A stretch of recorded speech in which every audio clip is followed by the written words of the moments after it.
नमस्कार, स्वागत है आपका खबर विशेष में। आपके साथ में हूं अमित गर्ग शुक्ला। जीएसटी, एक देश एक कर। पूरे देश में 1 जुलाई से जीएसटी यानी गुड्स एंड सर्विस टैक्स की नई टैक्स व्यवस्था लागू कर दी जाएगी। सरकार ने जीएसटी के तहत टैक्स के दर के 4 स्लैब 5, 12, 18 और 28 बनाए हैं, जिसके तहत वस्तुओं पर टैक्स लगेगा। लेकिन करीब 1200 से ज्यादा रोजमर्रा की वस्तुओं पर कोई टैक्स नहीं लगेगा। हालांकि इस टैक्स सिस्टम से कुछ चीजें सस्ती और कुछ महंगी होंगी। कपड़ा महंगा होगा, जिसे लेकर आगरा और कानपुर में कपड़ा व्यापारी नाराज भी हो गए हैं। विरोध प्रदर्शन हो रहा है। सिर्फ कपड़ा ही नहीं, कई सेक्टरों में जीएसटी को लेकर भ्रम की स्थिति बनी हुई है। खबर विशेष में आज बात जीएसटी पर ही करेंगे। क्यों कपड़ा कारोबारी प्रदर्शन कर रहे हैं, जीएसटी को लेकर भ्रम की स्थिति क्यों है, तमाम बातों पर चर्चा करेंगे। चर्चा में खास मेहमान भी हमारे साथ जुड़ेंगे, लेकिन सबसे पहले आप एक रिपोर्ट देखिए।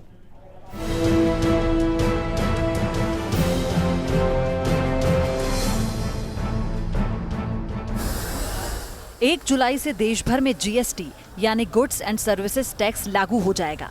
जीएसटी के तहत रोजमर्रा की 1211 वस्तुओं पर टैक्स रेट घटाने का फैसला लिया गया है। नए टैक्स सिस्टम से कई जरूरी चीजों की कीमतें कम होंगी, जबकि कुछ चीजें महंगी भी हो जाएंगी। व्यापारी समुदाय में जीएसटी को लेकर अभी भी भ्रम की स्थिति बनी हुई है। एक तरफ जहां सरकार दावा कर रही है कि जीएसटी लागू होने के बाद ज्यादातर वस्तुओं के दामों में कमी आएगी, जिसका फायदा आम लोगों तक पहुंचेगा, वहीं टैक्स प्रणाली सरल होने से व्यापारी समुदाय को फायदा होगा। लेकिन जीएसटी को लेकर आम लोगों के साथ ही व्यापारियों के बीच भी असमंजस की स्थिति बनी हुई है। 122 करोड़ की आबादी वाला गरीब देश में 70% ऐसे लोग हैं जिनकी दैनिक आमदनी 30 रुपए 40 रुपए से ज़्यादा नहीं है। वो 28% कैसे टैक्स देंगे? कपड़े पर जीएसटी लगाने का कोई औचित्य नहीं है। अगर इनको राजस्व की जरूरत ही है तो सूट पर लगा ले, सूट मिल वाले बनाते हैं। आगरा में गुस्से में कपड़ा व्यापारी, कानपुर में भी नाराज हैं कारोबारी। नाराज व्यापारी जीएसटी लागू करने के विरोध में सड़क पर उतर आए हैं। कपड़ा व्यापारियों का कहना है कि जीएसटी लागू होने से उनका व्यापार ठप हो जाएगा, क्योंकि अभी उनके कारोबार पर 15% ही टैक्स लगता है। लेकिन जीएसटी लागू होने के बाद उनके कारोबार पर 28% टैक्स लगेगा, जिससे कीमतें बढ़ जाएंगी और कारोबार में कमी आएगी। कपड़ा कारोबारी सरकार से कपड़े पर टैक्स पूरी तरह से वापस लेने की मांग कर रहे हैं। कपड़े वाले कभी भी टैक्स के विरोधी नहीं रहे। टैक्स कपड़े वाले पहले भी एक्साइज के रूप में देते हुए आए। आज भी हमारी मांग जो है, आप जिस तरह एक्साइज के रूप में टैक्स लेते हो, उसी के रूप में कोई टैक्स ऊपर ही सिंगल टैक्स लगाया जाए। ट्रेडर्स को और नीचे व्यापारी वर्ग को इस टैक्स के जंजाल में नहीं फंसाया जाए। बेवजह का अंकुश लगाया जा रहा है। छोटा मोटा व्यापारी पूर्ण रूप समाप्त हो जाएगा। व्यापारी पर सड़क पर आएगा। आज जैसे आज किसान सुसाइड करने में मजबूर हो रहा है, कल को व्यापारी भी इसी दौर पर चलने को तैयार रहेगा। जीएसटी को लेकर भ्रम की स्थिति सिर्फ कपड़ा कारोबारी में नहीं है, बल्कि कई सारे सेक्टर में इस नए टैक्स सिस्टम को लेकर भ्रम है। जीएसटी के तहत 50,000 रुपए से ज्यादा का माल कहीं भी लाने ले जाने के लिए ई बिल की अनिवार्यता का ट्रेड इंडस्ट्री में विरोध शुरू हो गया है। अभी तक इंटर स्टेट गुड्स मूवमेंट पर ई परमिट आने से आशंकित व्यापारियों ने ई बिलिंग को उससे भी बड़ी सिरदर्दी करार दिया है। कुछ संगठनों ने 5 लाख रुपए तक के कंसाइनमेंट को ई बिलिंग से मुक्त करने की मांग की है। सरकार ने सोने के खरीदने और बेचने पर 3% टैक्स लगाया है। हालांकि ज्वेलरी मेकिंग चार्जेस पर जीएसटी की स्थिति अभी तक साफ नहीं है। गोल्ड ट्रेड से जुड़े लोगों को डर है कि 1 जुलाई से शुरू होने वाली जीएसटी व्यवस्था के तहत ज्यादातर दूसरी सर्विसेज की तरह मेकिंग चार्जेस पर भी 18% जीएसटी लग सकता है, जबकि मौजूदा समय में ज्वेलरी मेकिंग चार्जेस पर कोई टैक्स नहीं लगता है। सरकार ने देश भर में 1 जुलाई से जीएसटी लागू कराने की पूरी तैयारी कर ली है। सरकार मानती है कि जीएसटी लागू होने से देश को फायदा होगा, अर्थव्यवस्था तेजी से बढ़ेगी। हालांकि ये आने वाला समय ही बताएगा कि जीएसटी देश और देश की जनता के लिए कितना फायदेमंद और कारगर होगा। लेकिन फिलहाल तो व्यापारियों का एक बड़ा वर्ग आशंका जाहिर कर रहा है कि कारोबार के लिए ये नुकसानदेह साबित हो सकता है। कानपुर से अमित सिंह और आगरा से नितिन उपाध्याय के साथ bureau report, news state, Uttarakhand, Uttar Pradesh. तो सवाल यही कि जीएसटी पर लफड़ा क्यों? क्या जो भ्रम की स्थिति बनी है उसकी वजह से लफड़ा हो रहा है, या फिर इसके गुण और दोष को लेकर लफड़ा हो रहा है? यही जानने और समझने की कोशिश करेंगे अगले आधे घंटे में, और बहुत आसान भाषा में। खास बात यह कि हमारे साथ कुछ मेहमान भी जुड़ चुके हैं। सुशील सिंह जो कि टैक्स एक्सपर्ट हैं, उनसे हम समझेंगे जीएसटी के मायने क्या है, इसके गुण और दोष क्या हैं। शेष नारायण त्रिवेदी हमारे साथ जुड़े हुए हैं, जो कि व्यापारी नेता हैं, उनका विरोध किस बात को लेकर है, उनसे समझने और जानने की कोशिश करेंगे। लेकिन सबसे पहले आगरा चलते हैं, जहां से हमारे संवाददाता नितिन हमारे साथ जुड़े हुए हैं। यहाँ पर आज कपड़ा कारोबारी विरोध प्रदर्शन कर रहे हैं, हड़ताल पर हैं। नितिन, अपडेट आपके पास क्या कुछ है, क्या असर देखने को मिल रहा है हड़ताल का? आपका बेटा, आपका भाई, आपका दोस्त। देखिए, इस समय मैं आगरा के सुभाष बाजार में मौजूद हूं और आज आगरा में पूरे व्यापारियों की बड़ी हड़ताल आप देखने को मिल रही है। आप देख सकते हैं, सबसे पहले तस्वीर के जरिए मैं आपको दिखाना चाहता हूं कि बहुत सैकड़ों व्यापारी आज सुभाष बाजार में चिम्मन चौराहे पर यहाँ इकट्ठा हुए हैं और लगातार ये कह रहे हैं कि ये जीएसटी नहीं, गुंडा सर्विस टैक्स है। आप देख सकते हैं पूरा मार्केट भरा हुआ है और इस बाजार में करीब करीब 800 दुकानें बताई जाती हैं और आगरा में ही 5000 से ज़्यादा लोग इस कारोबार से जुड़े हुए हैं। उनका कहना है कि ये पूरी तरह से सरकार हमारे कारोबार को चौपट करना चाहती है और इसलिए आज उन्होंने एक बड़ा प्रदर्शन किया है। 12 तारीख को वो स्मृति ईरानी यानी टेक्सटाइल मिनिस्टर से मिले। कुछ व्यापारी नेता हमारे साथ हैं, उनसे बात करेंगे। आप बताइए, GST goods and service tax है या गुंडा सर्विस टैक्स? हमारे हिसाब से तो साहब जीएसटी का मतलब है गई सरकार तुम्हारी। जीएसटी के अंतर्गत व्यापारी इतना परेशान है कि जो चीज़ हमें आती ही नहीं है। इसके अलावा जब से भारतीय जनता पार्टी की सरकार बनी है, चाहे वो नोटबंदी व्यापारी का ही उत्पीड़न हो रहा है। कोई भी कारण नहीं है जिसके कारण से व्यापारी परेशान ना हो। व्यापारी व्यापार के लिए तरस गए हैं और जीएसटी के लगने के बाद व्यापार पूर्ण रूप से तबाह होने के कगार पे है। अगर इन्होंने जीएसटी को वापस ना लिया तो इनकी सरकार जाना निश्चित है। कई सारे व्यापारी अनएजुकेटेड हैं, इलिटरेट हैं, तो ऐसे में काफी ज्यादा दिक्कत होने वाली, तनाव बढ़ेगा और आपको पता ही नहीं चलेगा कि बिल्कुल बिल्कुल बिल्कुल। आजकल व्यापारी के आमतौर पे एक आम आमदनी 5-6 लाख रुपए साल की होती है। एक व्यापारी 2.5-3 लाख रुपए साल में। चलिए ठीक है नितिन, कंप्यूटर ऑपरेटर को हमने तस्वीरें भी देख ली और एक लाइन में इनकी बात भी समझ में आ गई। सीधे तौर पर इनका कहना है कि ये जीएसटी जो है वो गुंडा सर्विस टैक्स है। आप बने रहे हमारे साथ, नितिन आपके पास आएंगे, लोगों से फिर से बातचीत आप करिएगा। लेकिन हम शेष नारायण त्रिवेदी जी के पास चलते हैं, व्यापारी नेता हैं। शेष नारायण त्रिवेदी जी, क्या आसान भाषा में आप समझा सकते हैं कि आप लोगों के लिए जीएसटी गुंडा सर्विस टैक्स क्यों है?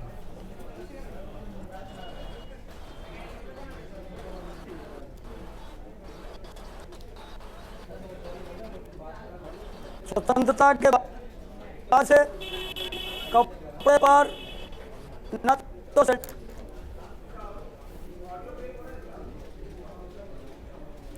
चलिए, कुछ तकनीकी दिक्कत है। शेष नारायण जी आएंगे आपके पास और आपसे जानने समझने की कोशिश करेंगे किन किन बातों को लेकर आप लोगों का विरोध हो रहा है और क्या वाकई में व्यापारियों को इतना ज़्यादा नुकसान होने जा रहा है कि उनको सड़क पर उतरकर इतना बड़ा प्रदर्शन करने के लिए मजबूर होना पड़ा है। सुशील सिंह जी, आपसे बहुत आसान भाषा में हम समझने की कोशिश करेंगे ताकि हम भी समझ पाएं और हमारे दर्शक भी समझ पाएं कि जीएसटी किस तरीके से लाभकारी है, इसके क्या क्या गुण हैं, इसके क्या क्या दोष हैं और व्यापारियों का, खासतौर से कपड़ा व्यापारियों का जो विरोध हो रहा है वो कितना जायज़ है। विशेष तौर पे जो विरोध है वो मेरे हिसाब से अभी जायज़ नहीं है। उसका कारण ये है कि इंडिया में जब जीएसटी की बातचीत शुरू हुई तो जो व्यापारी नेता थे, जो एसोसिएशन थे, जो लोगों ने अपना रिप्रेजेंटेशन दिया सरकार को, उन्होंने यही बात रखी कि आप कम से कम टैक्स लगाएं और टैक्स स्लैब्स में 5% टैक्स की बात हुई टेक्सटाइल इंडस्ट्री में कि आप 5% अक्रॉस द वैल्यू चेन आप टैक्स लगाएं। लेकिन अगर हम 5% टैक्स लगाते हैं तो व्यापारियों ने यह भी बोला कि सरकार को उससे 7,000 करोड़ का फायदा होगा। उस बात को ध्यान में रखते हुए अगर आप अंततः देखें कि सरकार जो जीएसटी टेक्सटाइल पे लेके आई है तो उस पे एक बहुत विशेष ध्यान देने वाली बात है, वो है कि इंडिया में जो टैक्स 5% का है उसमें एक मैन मेड फैब्रिक्स होता है और एक नेचुरल फैब्रिक्स होता है। नेचुरल फैब्रिक्स पे सरकार ने 5% टैक्स ही रखा है। मैन मेड फैब्रिक्स पे टैक्स जो है वो 12% भी है और 18% भी है। और जो रेशियो है भारत देश में नेचुरल फैब्रिक्स और मैन मेड फैब्रिक्स का, वो 60 और 40 का रेशियो है। तो मूलतः जो विरोध है वो बहुत ज़्यादा नहीं है। इंडस्ट्री एसोसिएशन ने जो पहले बात रखी है, सरकार ने उसको काफ़ी तरीके से सोच के समझ के ये रेट्स फाइनलाइज किए हैं। नहीं, एक बात अभी भी समझ में नहीं आ रही है कि व्यापारियों का जो विरोध है वो किस बात को लेकर है, और ख़ास तौर से जिन बातों को लेकर वो कह रहे हैं कि टैक्स 28% इस पर टैक्स लगाया जा रहा है कपड़ा उद्योग पर, इससे जो कस्टमर है उस पर क्या कुछ इम्पैक्ट पड़ने वाला है इसका, या फिर व्यापारी जहां से कपड़ा खरीदने वाले हैं वहां पर उनको ज़्यादा कीमत चुकानी पड़ेगी? क्यों, मतलब इतना क्या उनके ऊपर इम्पैक्ट पड़ने वाला है कि उनको सड़क पर उतरकर विरोध प्रदर्शन करना पड़ रहा है? जी, तो उसका जवाब ये है कि जो GST लगेगा, इससे पहले टेक्सटाइल पे टैक्स बहुत कम लगता था या नील के बराबर था, पर्टिकुलरली जो हमारा नेचुरल था फाइबर या फिर फैब्रिक्स जो, लेकिन आने वाले समय में जो भी टैक्स लगेगा वो कॉस्ट है। ये बात जो व्यापारियों की है वो कॉस्ट अल्टीमेट कंज्यूमर को जाएगी और वो उनके ऊपर उतना भार होगा। इसीलिए हम कह रहे हैं कि जो कपड़ा है वो आगे आने समय में महंगा हो जाएगा GST होने की वजह से। लेकिन एक बात और व्यापारियों को ध्यान देना होगा कि इस जो मशीनरी आप लगा रहे हैं, जो कैपिटल गुड्स आप लगा रहे हैं, जिससे आप कपड़ा बना रहे हैं, उस पर जो टैक्स लगता था या जो भी आप उसमें केमिकल्स यूज कर रहे हैं या जो भी आपके अदर तरीके के मटेरियल्स यूज कर रहे हैं, उन पे जो टैक्स लगता था उसका कोई बेनिफिट आपको नहीं मिलता था, बिकॉज आगे टैक्स नहीं होता। तो उसका बेनिफिट भी आपको आगे आने वाले समय में मिलेगा। ठीक है, शेष नारायण जी हमारे साथ जुड़ चुके हैं। शेष नारायण जी, क्या आप ये समझा पाएंगे कि आप लोगों के लिए GST गुंडा सर्विस टैक्स क्यों है? क्या अभी भी व्यापारियों में भ्रम की स्थिति बनी हुई है, इस वजह से है, या वाकई में आप लोगों ने सब कुछ बहुत अच्छे से समझ लिया है और अब आपको लगने लगा है कि आपका नुकसान होने वाला है, लिहाजा आप सड़कों पर उतर आए?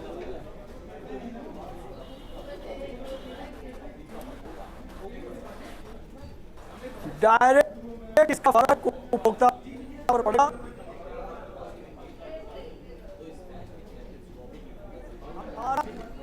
बार बार ये तकनीकी दिक्कत आ रही है और हमें दुख है कि आपकी बात पहुंच नहीं पा रही है, न दर्शकों तक, ना दूसरे व्यापारियों तक, और ना ही सुशील सिंह जी तक, जो कि आपको समझा पाते हैं कि क्यों आपका विरोध जायज़ नहीं है, क्योंकि उन्होंने एक लाइन में कहा है कि आप लोगों को सबसे पहले इसको अच्छी तरीके से समझना होगा। हम नितिन के पास चलते हैं, वहाँ पर कुछ कपड़ा व्यापारी उनके साथ मौजूद हैं।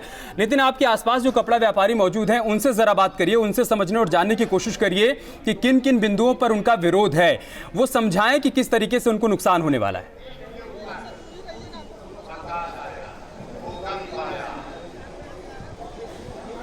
देखिए, ठीक है अमित, आप देख सकते हैं तस्वीरों के जरिए मैं दिखाना चाहता हूं, ये बहुत बड़ा विरोध प्रदर्शन है। कल जिस तरह से कानपुर में हुआ और आज आगरा में हुआ। संजय जी, आप ये बताइए कि जब अगर GST किस तरह दिक्कतें आने वाली हैं? GST कपड़ा कारोबार पर लागू होने के पश्चात सबसे पहली दिक्कत तो ये आने वाली है कि हर व्यापारी को, जो कि उसकी आदत में नहीं है, अपना पूरा स्टॉक मेंटेन करना पड़ेगा, जो कि हम लोगों की आदत में नहीं है, और रखे हुए स्टॉक पे हमें GST देना पड़ेगा, जो कि कायदे से नहीं बनता है। दूसरी बात यह है कि हमारे व्यापारी साल के अंदर 5 लाख 7 लाख रुपए कमाते हैं और छोटी छोटी दुकानें 6x10 6x8 इस तरह की दुकानों में बैठते हैं, तो वो किस तरह से मेंटेन कर पाएंगे, किस तरह से उसको पेट कर पाएंगे? एक मुनीम को रखना, कंप्यूटर को लेना, ये हमारे व्यापारी की आदत में नहीं है, वो कर ही नहीं सकता है। GST के अंदर सबसे बड़ी समस्या है। अच्छा, इतनी हम पे अर्निंग ही नहीं है। अरे लेकिन तो ये कहिए ना कि आदत में नहीं है तो भाई आदत में ले आए ना। आदत में तो पहले फोन का इस्तेमाल करना भी नहीं था, मल्टीमीडिया फोन आया, फेसबुक पर आए, ट्विटर पर आए, उसका भी तो इस्तेमाल कर रहे हैं ना। आदत में ले आए ना, तो पहले समझे उसको, आदत में ले आए। पिछले 70 सालों के अंदर आज तक किसी गवर्नमेंट ने इस ओर नहीं ध्यान गया। उसका एक रीजन था कि वो लोग जानते थे कि कपड़ा एक आवश्यक वस्तु है। जब बच्चा पैदा होता है, नर्स और डॉक्टर भी, दाई माँ भी उससे कहती है पहले कपड़ा लाओ, उसको लपेटती है, और जब आदमी अंतिम रूप में जब उसमें शमशान घाट में जाता है या किसी कब्रिस्तान में जाता है, तब भी उसको कपड़े की आवश्यकता पड़ती है। तो मैं ये पूछना चाहता हूँ, पिछले 70 सालों से किसी गवर्नमेंट का ध्यान नहीं किया क्या? इस गवर्नमेंट को इतना आ गया कि इतनी 325 सीटें जीत कर मैं इतना में हो गई? क्या राजीव गवर्नमेंट ने नहीं जीती है, जवाहरलाल नेहरू ने? कांग्रेस कम्युनिटी है, वो बीजेपी की कम्युनिटी है, मतलब बीजेपी को वोट करती आई है, इस बार वोट करेंगे आगे? मैं आगे ये पूछना चाहता हूँ, पिछले 70 सालों में क्या बीजेपी गवर्नमेंट नहीं आई क्या? या पिछले 70 सालों में उन्होंने नहीं किया? वो भी इस ओर सोच रहे थे, उन्हें मालूम पड़ा कि कपड़ा एक आवश्यक चीज़ है, इसमें टैक्स लगाएंगे तो बहुत गलत प्रेजेंट जाएगा। मैं आपसे ये पूछना चाहता हूँ माननीय वित्त मंत्री श्री अरुण जेटली से, क्या वो जमीनी अंदाज से जुड़े हुए हैं? आपको मालूम होना चाहिए उनका लास्ट प्रोफेशन क्या है, सुप्रीम कोर्ट के लॉयर जो जनता से काफी दूर रहता है, सुप्रीम कोर्ट में कोई आदमी जनरल नहीं घुस सकता जनता की, तो क्या पूछेगा? मुझे मोटा ये समझ में आ रहा है सुशील जी की नाराजगी जीएसटी से कहीं ज्यादा सरकार से है, सरकार की कार्यशैली से सरकार झुक जाएगी या फिर आप कैसे रास्ता निकलेगा? सरकार झुक जाएगी, सरकार को झुकना ही पड़ेगा। इसका कारण है जन आंदोलन के सामने सरकार है तो क्या सब कुछ ही झुकता है, कोई खास बात नहीं है। और सरकारी आदमी समझ में आई यही है कि सरकार से नाराजगी है नोटबंदी को लेकर भी, और सरकार जो फैसले ले रही है उन तमाम बातों को लेकर भी ज्यादा नाराजगी जीएसटी से नहीं समझ में आ रही, क्योंकि जीएसटी को लेकर वो सही तरीके से बता भी नहीं पा रहे कि विरोध किन बातों को लेकर है। लेकिन जो कुछ बातें समझ में आई सुशील सिंह जी, उनका ये कहना है कि एक तो हमारी आदत में नहीं, हमारे पास जो स्टॉक है कि हम उसको सही तरीके से उसका हिसाब किताब रख पाएँ, उसको ऑनलाइन कर पाएँ, और दूसरी बात यह है कि जो पहले से स्टॉक उनके पास रखा हुआ है वो भी जीएसटी के दायरे में आ जाएगा। इस बात को लेकर भी उनका विरोध। जी तो जो छोटे व्यापारी हैं जिनका 20 लाख रुपए तक का व्यापार है, वो ऐसे भी इन सारे प्रावधानों से मुक्त हैं। उनको किसी प्रकार का कोई कंप्लायंस, कोई रिटर्न्स, कोई जो भी चीज़ें हैं छोटे व्यापारियों का, अगर वो 20 लाख रुपए तक उनका अपना जो टर्नओवर है तो उनको ये सारे कंप्लायंस करने की क्या ये बात छोटे व्यापारी समझ नहीं पाए हैं, या फिर ये जो विरोध प्रदर्शन कर रहे हैं बड़े व्यापारी? इस बात से मैं ताल्लुक रखता हूं आपकी कि छोटे व्यापारियों को जो एजुकेशन है, जो मीडिया के माध्यम से या फिर जो इंडस्ट्री एसोसिएशन हैं उनके माध्यम से, या फिर जो टैक्स में लोग जुड़े हुए हैं उनके माध्यम से ये बात उन तक पहुंचाई जाए और उनको समझाया जाए कि भारत देश में ये टेक्सटाइल सेक्टर जो है फार्मिंग के बाद सबसे बड़ा सेक्टर है जिसमें कि एम्प्लॉयमेंट है। अभी आज की तारीख में तकरीबन 45 मिलियन जो लोग हैं वो इसमें एम्प्लॉयड हैं, और तकरीबन 10% जो है एक्सपोर्ट का ये पूरा कंट्रीब्यूट करता है टेक्सटाइल सेक्टर। तो और आगे जाके अगर हमारे जो कपड़े हैं या हमारा जो टेक्सटाइल है वो कॉम्पिटिटिव होगा, जीएसटी आने के बाद वन नेशन वन टैक्स और जो अक्रॉस द वैल्यू चेन आपको सारे इनपुट्स मिलेंगे, तो हमारा अल्टीमेटली जो इम्पैक्ट आएगा वो ये है कि हमारा जो प्रोडक्ट है वो इंटरनेशनल मार्केट में कॉम्पिटिटिव होगा, और हमारा एक्सपोर्ट का जो शेयर आज 10% है वो बढ़ के अंदाजा लगाया जा रहा है कि 2020 तक तकरीबन 2 से 3% इसमें इजाफा होने की संभावना है। बहुत जटिल होता जा रहा है इसको समझना। लेकिन एक बात ये समझाइए सुशील सिंह जी, वित्त मंत्री अरुण जेटली एक बात कहते हुए नजर आए थे। उन्होंने कहा था कि स्वस्थ रहने के लिए बहुत सारी दवाइयों को खाने से बेहतर है कि आप एक ऐसी दवा खाइए जो थोड़ी कड़वी हो, थोड़ी महंगी हो, लेकिन आपको स्वस्थ रख पाए, आप एक दवा खाइए। क्या इस बात को बहुत आसानी से देश की जनता को, व्यापारियों को, हर किसी को समझा नहीं पा रही है क्या सरकार या फिर वित्त मंत्री? फेलियर कहां पे? समय जो टाइमलाइन है सरकार की वो बहुत जो है वो टाइट है टाइमलाइन। बहुत सारे व्यापारी यस, और उसका प्रयास जो है सरकार उसको आगे बढ़ाना चाहती है। कुछ संवैधानिक दिक्कतें भी हैं, उसके साथ साथ कुछ जो और दिक्कतें भी हैं सरकार के सामने जिसकी वजह से इसको आगे बढ़ाना नहीं चाहती है, क्योंकि सरकार का मत यह है कि जो परेशानियां व्यापारी आज फेस कर रहे हैं, सरकार भी इम्प्लीमेंटेशन में जो परेशानियां आज फेस कर रही है वो 1 महीने 2 महीने 1 सितंबर की बात हो रही है तो तब भी फेस करेंगे। तो हमें अल्टीमेटली जो कॉन्स्टिट्यूशनल हमारे पास एक कंपल्सन है कि हमको इसको लगाना है 1 सितंबर से पहले। वक्त बहुत कम दिया गया है और यही वजह की कहा जा रहा है कि जीएसटी सिर्फ टैक्स नहीं है, पूरी की पूरी एक प्रक्रिया है और व्यापारियों को ये प्रक्रिया समझनी बहुत जरूरी है कि कैसे वो टैक्स फिलिंग करेंगे, नया तरीका जो होगा वो उनके लिए क्या कितना कारगर होगा। और शायद उनकी नाराजगी इस बात को लेकर भी है कि उनको वक्त बहुत कम दिया जा रहा है। जी हाँ। अच्छा, एक और बात कही जा रही जो लगातार सरकार की तरफ से भी कही जा रही, वित्त मंत्री ने भी कहा कि जीएसटी लागू होने के बाद जो देश की जीडीपी है उसमें तकरीबन 1 से 2% का इजाफा होगा। लेकिन गूगल करने के बाद कई सारे देशों में जहां पर जीएसटी लागू किया गया है वहाँ का अनुभव ये निकल कर आया है कि वहाँ की जीडीपी में बहुत ज़्यादा ग्रोथ देखने को नहीं मिली। चाहे वो जापान की बात करें, ऐसे तमाम ऐसे देश हैं जहाँ पर जीएसटी लागू किया गया और वहाँ की जीडीपी में उम्मीद तो ये जताई गई कि ग्रोथ होगी, वो होगी नहीं। तो क्या आधार है जो भारत में ये उम्मीद जताई जा रही है कि जीडीपी में इजाफा? उसका कारण यही है कि हम विकासशील देशों में आते हैं। उन देशों में जहाँ पर जीएसटी पहले आया वो काफ़ी डेवलप्ड होने के बाद उसका इंट्रोडक्शन हुआ, उस कारण से वो जीडीपी में ग्रोथ नहीं दिखी। हमारे यहाँ हम लगातार पिछले काफ़ी वर्षों से हमारा विकास दर 7%, 8%, 9% तक रही है।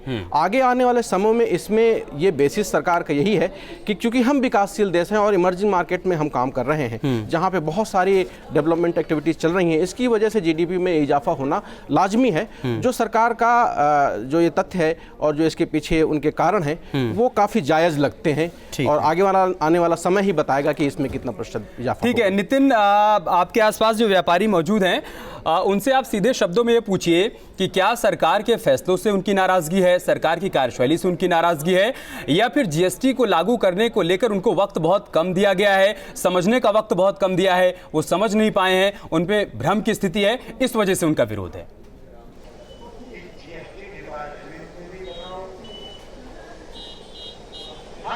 ठीक है, सीधा सवाल मैं व्यापारियों से करता हूं। आप सवाल है कि आपको जीएसटी जो नया टैक्स सिस्टम आ रहा है उससे दिक्कत है, या आपको जो कम समय मिला है यानी चीजें नहीं आप समझ पा रहे हैं तो उससे आपको दिक्कत हो रही है? मान्यवर, मैंने अभी आपको कहा कि 70 सालों से जब किसी गवर्नमेंट का ध्यान कभी गया भी गया तो उन्हें बाई बैक करना पड़ा। उसका एक रीजन था, कपड़े के अंदर इतनी बड़ी प्रॉब्लम्स हैं बेचने में जो आप कभी सोच नहीं सकते। तो हर गवर्नमेंट ने इस ओर ध्यान दिया, जमीनी अंदाज से ध्यान दिया, किस तरह का कपड़ा बिकता है। मैंने आपको बताया जन्म से लेकर मृत्यु तक इसकी आवश्यकता है। सड़कों पे नहीं है, लोग फेरी ले लेके घूमते हैं, उस तरह कपड़ा बिकता है। साइकिलों पे, सड़कों पे, पैदल वगैरह ये बिकता है। आपको मान्यवर ये मालूम होना चाहिए कपड़े के अंदर कितना भी प्रोडक्शन हो जाए उसमें डिफेक्ट आता ही आता है, आपको पता होना चाहिए। आप किसी कंपेयर करो मेटल वगैरह पे, मेटल वगैरह में क्या डिफेक्ट है या किसी मसाले वगैरह में क्या डिफेक्ट है, वो हुआ साइड से हो गया। डिफेक्ट है, डिफेक्ट को मालूम है क्या करना पड़ता है, वो वापस जाता है मैन्युफैक्चरर। एक सवाल आपसे ये भी है कि 12 तारीख को कहा जा रहा है कि पूरे एक बहुत बड़ा प्रतिनिधि मंडल स्मृति ईरानी टेक्सटाइल मिनिस्टर से मिलने जा रहा है, उम्मीद नजर आ रही है? वक्त बहुत कम बचा। ये वास्तविकता है। मेरी स्वयं बात, मैं Ashok Arora Sanjay place cloth marketing का अध्यक्ष हूँ। मेरी स्वयं अरुण सिंघानिया दिल्ली मर्केंटाइल एसोसिएशन के जो चेयरमैन है, चलिए ठीक है, कोई बात नहीं नितिन, वक्त की थोड़ी कमी है हमारे पास। सुशील सिंह जी, एक बात आप बहुत संक्षेप में अगर बता पाएं कि कीमतों का निर्धारण किस आधार पर होगा या किस आधार पर किया गया है, जिन जिन वस्तुओं का कीमतों का निर्धारण किया गया है, क्या उसका आधार है? जी, आधार ये है कि सरकार ने ये बात का ध्यान रखा कि जो हमारा नेचुरल फाइबर है उस पर 5% का ही टैक्स रेट लगाया जाए। तो अगर आप टेक्सटाइल की बात करें तो टेक्सटाइल 4 भागों में आता है। एक है आपका फाइबर, दूसरा फैब्रिक, तीसरा यार्न और चौथा आपके अपैरल्स। तो फाइबर में जो मैन मेड फाइबर है उस पर 18% का लगाया गया है, जो नेचुरल फाइबर है उस पर 5% किया है। फैब्रिक पे इन्होंने सारी कैटेगरी पे 5% टैक्स ही लगाया है। यान की अगर बात करें तो उसमें भी कमी है। जी सुशील जी, बहुत कुछ टेक्निकल हो गया, ज्यादा कुछ तो समझ में नहीं आया, जो बात लेकिन मोटी मोटी बातें जो समझ में आई, हाँ वो यही है कि जीएसटी को लेकर उलझने से कहीं ज्यादा बेहतर है कि जीएसटी को समझने की जरूरत है। जो मूलतः मैं बात कहना चाह रहा हूं, शायद ये लफड़ा खत्म हो पाएगा। बहुत बहुत शुक्रिया आप सभी का हमारे साथ जुड़ने के लिए और खबर विशेष का हिस्सा बनने के लिए।